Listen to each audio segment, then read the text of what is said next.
Do you know that drinking ocean water makes you go mad? Is we've that discussed this. true? Yes, it's true. Because I don't think that's true. It is absolutely true. I looked it up online. I Googled, does drinking ocean water make you go mad? And the answer is yes, because it dehydrates you. Well, and so you go insane from dehydration. All right, so but being dehydrated makes you go mad. Yeah, but think, And drinking seawater can quicken the pace of which you get dehydrated. Exactly, yeah. And so that can cause you to go mad. Yeah, but if you think about it, that urban legend or old wives' tale probably arose, before they really understood the science of insanity and dehydration and salt water. And so somebody was just like, I'm really thirsty. I'm stuck in the middle of the ocean. I'll drink this water. And then they started to go crazy. So everybody was like, eat people on the raft. Yeah, and that's when you see them start to see hot dogs for arms and stuff. Mm-hmm. It's not because they really wanted to be cannibals. It's because ocean water makes you go mad. Yeah, and ocean water makes you go mad. We can all live with that. Exactly. Hi, you're listening to People Are Strange, a podcast starring me, Andy. And me, JK. Please be advised, this show contains strong language and explicit descriptions of adult situations. People Are Strange is not intended to promote the use of drugs or a life in the arts. If you do decide to experiment, please do so from an informed and responsible place. Now, sit back, relax, and enjoy. Because after all, people are strange. I remember you used to always want to get boxed wine for parties. I would be getting the liquor order when we were underage, and we'd have a friend who was buying us all booze. We have to talk about that. And you would always order boxed wine. Okay, well here's And then they would give you so much shit about it, and then eventually they're like, no, fuck ordering boxed wine. Someone else can get his stuff. I'll get him anything he wants. But boxed wine. And it's a good value, and it gets you drunk, and yada yada yada, but you were just not getting any cool points at that point. Here's the thing. It was before we all started loving slapping the bag. Yeah, which exactly. Everyone thinks that they invented. Yeah. Every group of friends slaps the bag, and they all think that they invented slapping the bag. What is that even? Do you really slap the wine bag? Yeah, you just drink it while you slap it, and it's just does it do anything? Does it force wine? Or is it just because it's reminiscent of a ball sack? It's mainly just to be slapping something. Yeah, I see. It's mainly that. I mean, it might force it out. I've never slapped the bag. I've slapped the bag. I've never I've had the bag slapped on me as well. I've drank wine. I drunk wine out of the tap, out of the spigot before. What is that? But I had never slapped no bag. The twisty, it's like a little spigot twist. Yeah.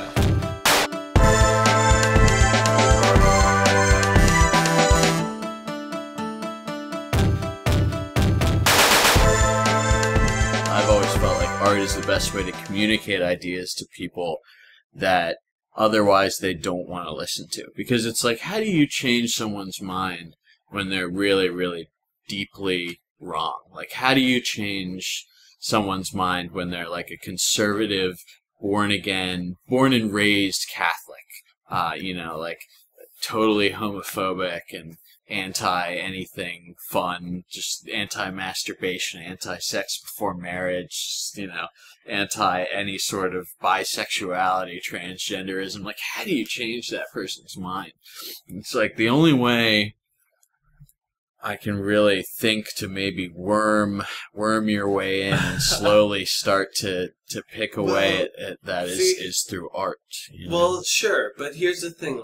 I think if you're going at it with the approach of how to change their mind, then it's not going to work, because these are people who... Well, I never go at it with that approach. Sure. I just try to communicate a truth and hope people pick up on it.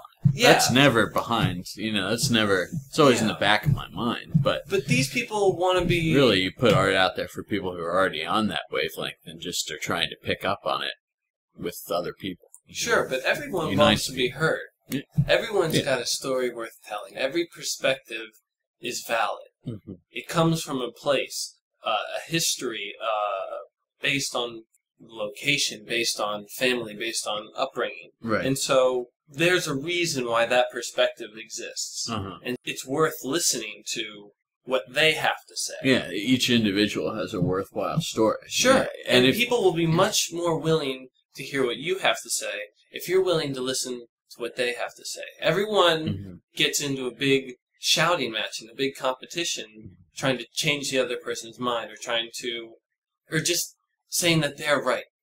Just feeling that they're so right all the time. There's room for everyone to be right. Just because you're right doesn't mean that someone else is wrong.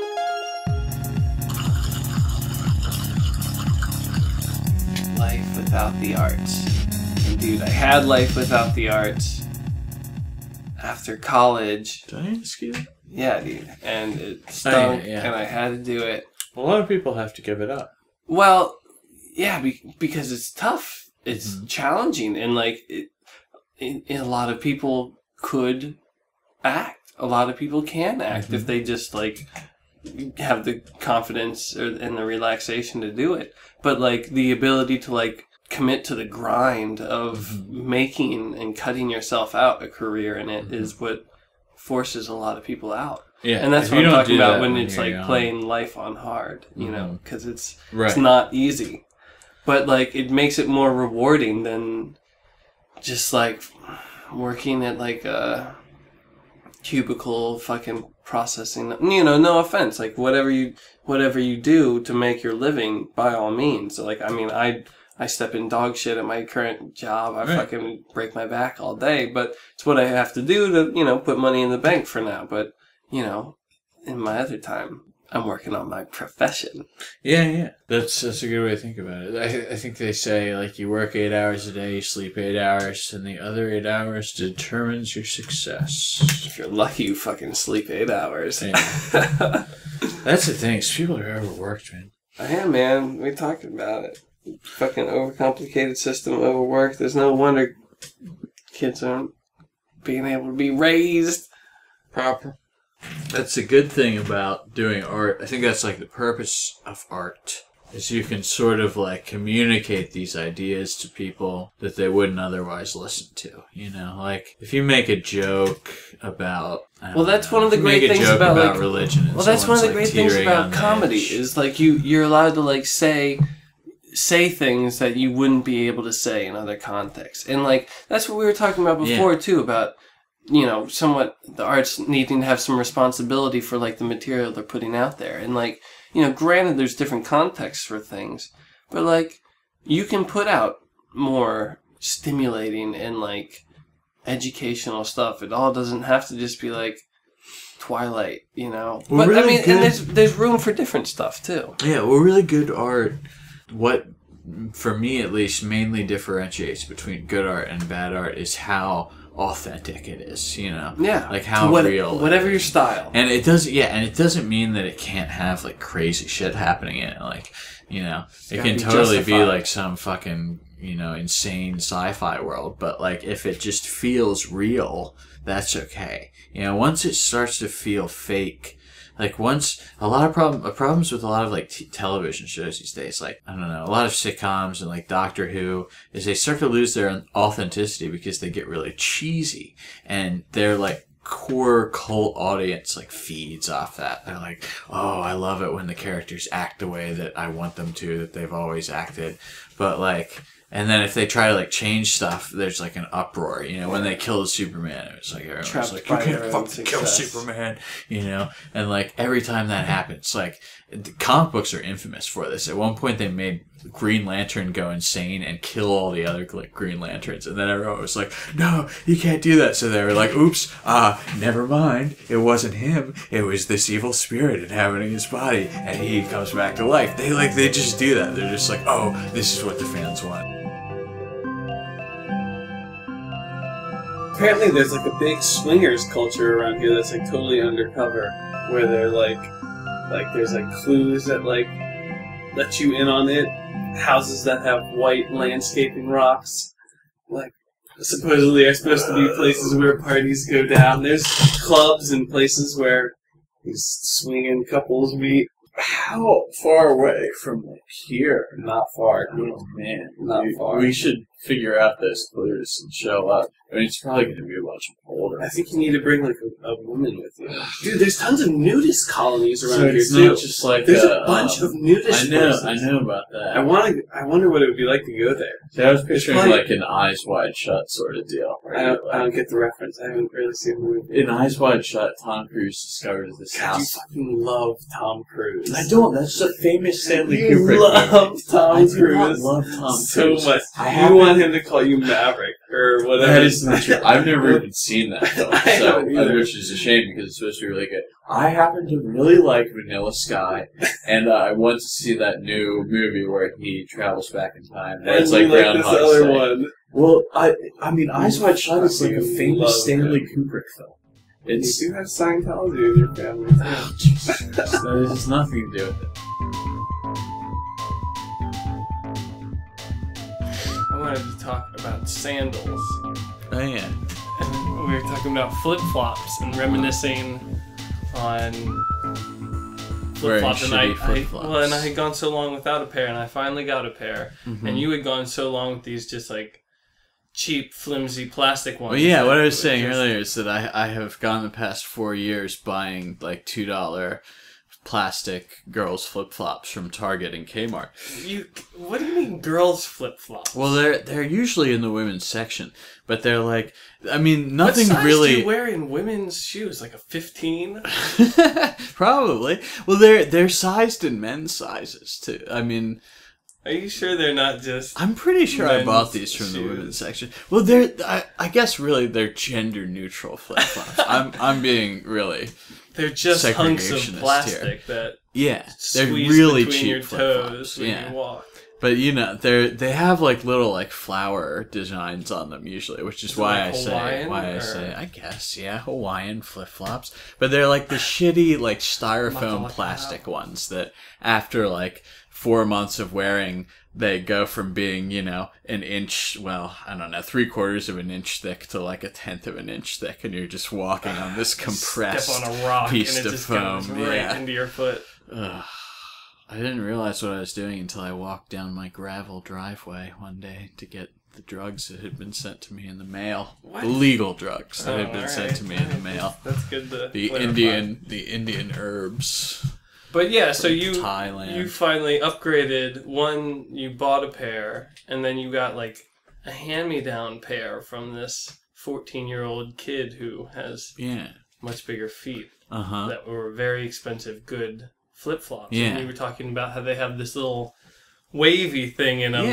that The soles are like little like tiny immediately concurrent speed bumps, you know? So it's like this little like bubbly wave, and it just feels like you're walking on something that like if you fucked up your foot, they would be like, this is a therapeutic foot massager. Just rub your foot on this for 5 minutes a day and it'll get you back to normal in no time. That's what it feels like when you walk on these flip-flops. Yeah. So you were yeah. describing those, and I immediately thought of those old, I don't know if it was like Nike or Adidas or who, but they had these like sports sandals that had those little like gel knobs in them.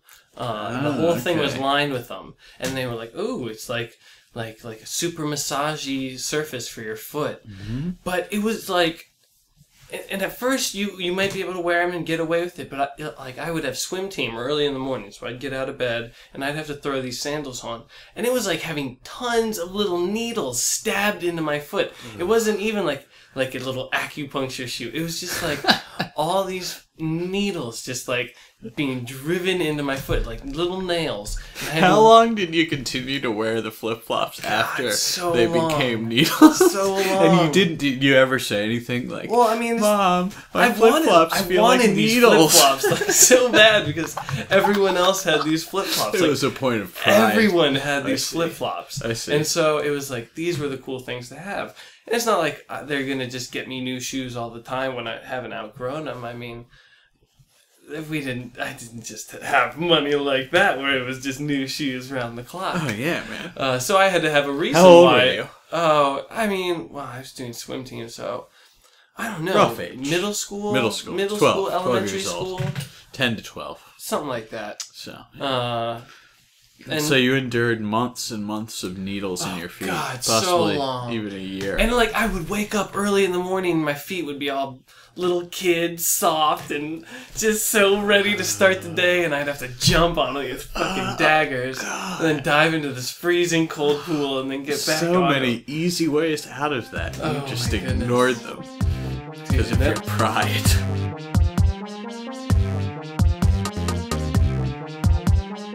I got so many injuries at that pool. My whole family did. My brother snuck in there once and with his friends when they were drunk, and he dove into the shallow end and scraped his forehead on the bottom and had to get like his like forehead was like hanging off. He had to get it like stitched up. That was bad. So he hurt himself bad enough to get hospitalized. Well, he like wrapped a while towel. doing something illegal. Yeah. And I don't think he went till the next day because he was drunk. So he just like had this. Which like, brother? Just say the first letter. Of course, it was. Okay. And he still has a bit of a scar there, but then I one time was walking out with a couple buddies. There was 3 of us, and we were walking, and one kid was walking like by the flowers in the mulch, and then the other 2 of us were walking in the street, and they just take off running out of nowhere. I have no idea what's going on. We're walking up, had just like finished. Wait, how old are you? This is at like same age spectrum. So you're like 10 to 12 years old. You go for a walk with your brother at night. No. Friend. No, this is a different scenario. This is a different scenario. Aside from him getting injured, this is another time where it was me and I'm just 2 setting friends. the scene. Yeah, so it's you and 2 friends. Yeah, 2 other friends. 2 friends, both about my age. Okay. We had just finished a meet and we were walking up, about to get with our parents and go home. Whatever. Actually, one of them I think was coming over to my house to like hang out and watch a movie or whatever. So your swim meet friends. Yeah. My swim team. Swim mates. Mm-hmm. My swim mates. So we're walking and they just take off together, running. Tight. All right. Speedos. All right. You know each other pretty well. We would wear those for the meets only. But so setting the scene. Yeah, sure you are. Here. They just take off running, and I have no idea what's going on, and then I just start feeling this like ow, like just little like pinches all over my body. And I figure out that one of the kid in the mulch stepped on a ground bee nest, and then just like him and the other kid realized it and ran, didn't say anything, so I'm just standing there while all these pissed off bees are like swarming, and so they got stung, and instead of going bees, they just ran. None of them got stung. And you, meanwhile, are completely oblivious, just walking along, getting fucking impaled. Oh my god! And they were all over me. They like climbed and like were clinging to the inside of my shorts and like just all over me. And so I just start running and just like flailing all around. And then I just got stung so many times. And then one of their dads was like, "Here's how we'll get the stingers out. What you have to do is you have to take tobacco and spit." He had like an old cigar, a cigarette, and like started like putting like patches of like spit and tobacco so you all were over. Stung by like 100 bees, and then it was probably like 30. And then someone else's father, rubbed spit and tobacco on you. Yeah, to get the stingers out. Life in the country is amazing. I mean, so then me and the kid ended up, after I calmed down, we still did go back to my house and we watched Saving Private Ryan. And I mean, that was probably the perfect. That made everything seem better. Yeah.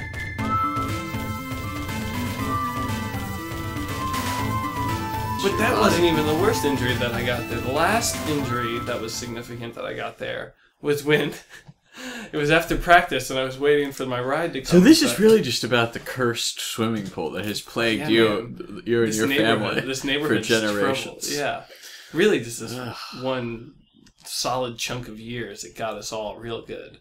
But after I had swam, I was waiting for my ride to come because obviously I'm a child and I can't drive, and it's too far away to bike ride.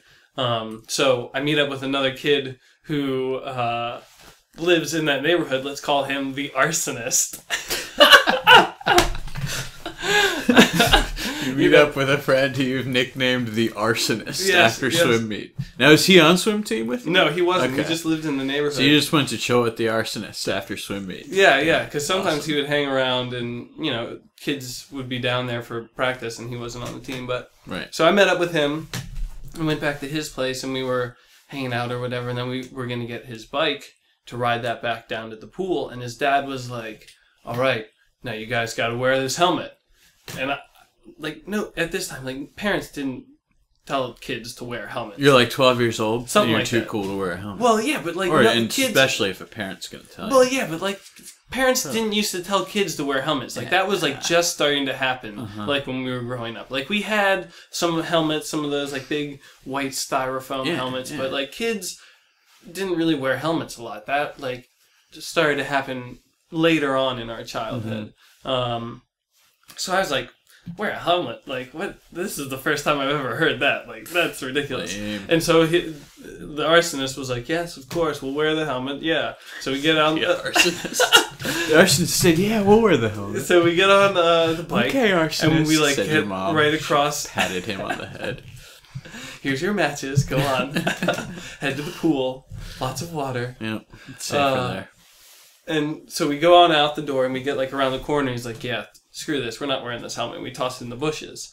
And then like right by this pool, there's this huge like hill that goes right down to the pool. And so you... I like how you weren't like, we'll just take it off and carry it with us. You're so cool that you're like, fuck this helmet. You throw it in the bushes and walk away. We didn't fuck even want to be helmet. seen like we'll get you on holding the way back, Yeah. maybe. Didn't even want to be seen holding that Yeah. thing. Oh, dude. yeah, man. No way. Trying to get laid at that point. I mean, Hardcore. just trying to be Too young to know what it is. Badass. Trying to get it. But so this was one of the bikes that had the handbrakes, and I was used to bikes that you pedaled backwards to brake. My bike at that time, if you wanted to brake, you pedaled backwards, and you could do these like really sweet slides where you'd have your tire burning rubber and sliding all out, and it was really super cool. And so you thought you were pretty hot shit when you were doing that. You like to slide.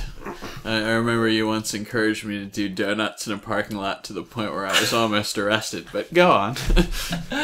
You know, every now and again, it's just it's good for the soul. But it felt good. so so there's this huge hill. We chuck the helmet, and so like I'm, you know, kind of maintaining somewhat speed, but he's running behind me, and I'm on the bike. And so I end up, you know, heading down towards the bottom of the hill. I start picking up a whole lot of speed. And I'm thinking that I'm just going to grab one of the brakes and do one of these super cool, like, slides right down by the pool. And everyone's just going to be like, oh, man, so cool. But it's the wrong kind of brakes. But right? these are hand brakes, not pedal backwards brakes. So I'm flying down this hill. I'm flying down this hill. Wait, it's on the opposite wheel, too, isn't it? Aren't back pedal brakes the back wheel and hand brakes are front wheel They're brakes? both. Oh, they're They're both. both. Okay. They're both. All right. And front All right. brakes are trouble, man. Yeah, sure. There's so much trouble.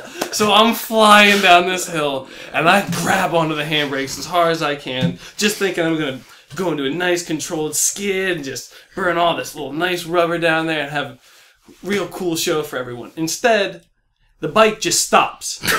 Just stops. The front wheel just totally stops. I go right over the handlebars, right on my face.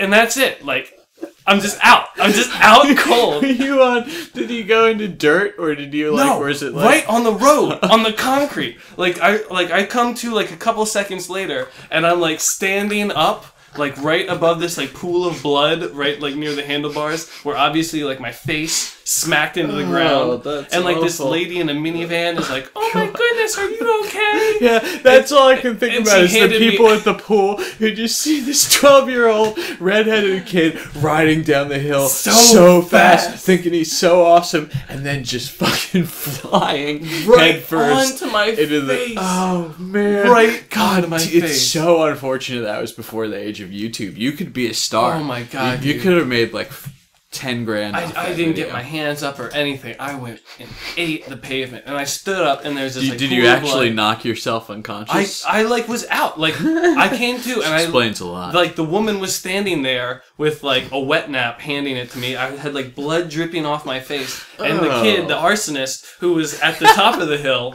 had now like ran all the way to like the bottom of the hill and was like there. So I don't know like how long I was out for, but maybe just like a couple seconds. But you know, so I'm like groggy and trying to get my bearings, and I like go in the bathroom and look in the mirror, and my face just looks like, oh, it's just, I smashed my nose and like broke my nose, like just scratched my face all up. So I just like washed my face, and then finally like my mom gets there later on to like pick us up, and I just like quietly like get in the back seat. and like don't even say anything because I'm just like so like embarrassed. I just So was your face? Was your face like bruised and blooded? It and like your nose is like hanging on. my nose was like squashed. One of your ears is gone, and you just quietly get into the back seat. Just Takes her like a day to notice, but she Wow. notices my nose. Like, John Kevin, why do you have 2 black eyes and 4 missing and teeth? why is your nose a lot Why broader are you than it missing used an to be? ear? Lady handed me a wet nap and then just let me about my business, dazed and confused. Thanks, minivan mom. Oh, he'll be fine. Just He'll be stumbling fine. around, dripping blood. If I don't 2 even know of his it. ears were missing. I think the arsonist was like, "Are you hard?" Like, I don't even know. Yeah, what ended was up- the arsonist's reaction? Did he try to I light don't you even on like fire? remember like where he was just like, "Damn, if only we were wearing that helmet, right?" And I was like, "Yes, yes, of Did he course, really say- of course." And it was like, "God damn it, yes, your fucking father was right. We should I have went been head wearing first that into the helmet. pavement. That helmet would have saved me." My friend, Would've the saved arsonist, me. came up to me and said, "Damn, guess we should have been wearing that helmet." That is. Chuck that sumbitch in the bushes. It would've Did you get saved it on me. the way back? I Did didn't you go back retrieve with it? him. I didn't go back with him. He went back and It's still there. The helmet's still oh in my those god, bushes. dude. Oh, man. Yeah.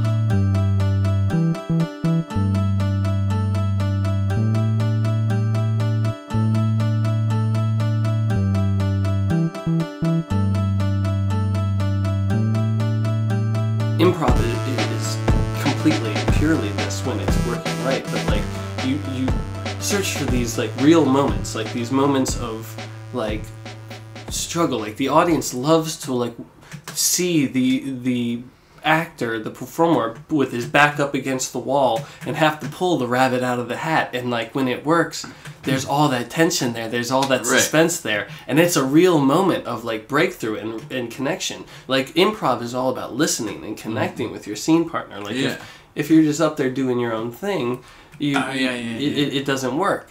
But like, So wait, you're saying that they like seeing you with your back up against the wall in improv, and then you pull it out of that. yeah, exactly, totally. yeah, and like And, they, the part of it that's really wonderful for the actor is knowing that you're pushing somebody like back into a tunnel and knowing that they're gonna get out of it, and man. like just like both of you know that it's coming. You know, God, that's such a good great. fucking That's feeling. great. Yeah, and that touches. I did like team sports, man, and it's the same thing. Like it's like when a team is working well, like you're in synchronicity, man. Dude, those finding those connections between stuff is like really interesting. And it's like what theater, it's like what plays will try to recreate. You do all these rehearsals, you memorize these lines, you get the blocking and the costumes and the set pieces installed, and then once an audience is finally put down in the house, you're trying to create these, keep these moments alive, keep these real moments of connection, but you're so far removed at that point from your first exposure to the material. Like when you're at the first table read and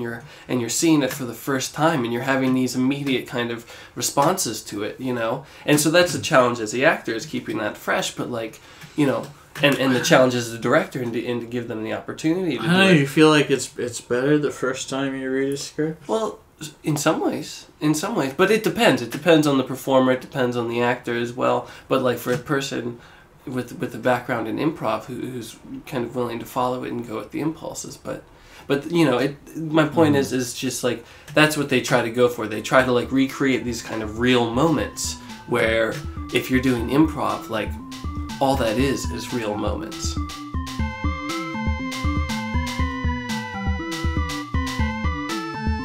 Did you know that? Now you know. Dude, I like how Bill Nye is like popping off. I don't know if he was just like running out of money or like why he's making this like resurgence into the public eye, but he's gonna like foray this into like a TV show where he like breaks it down with science and like gets in your face and like gets in your ass. And you know what?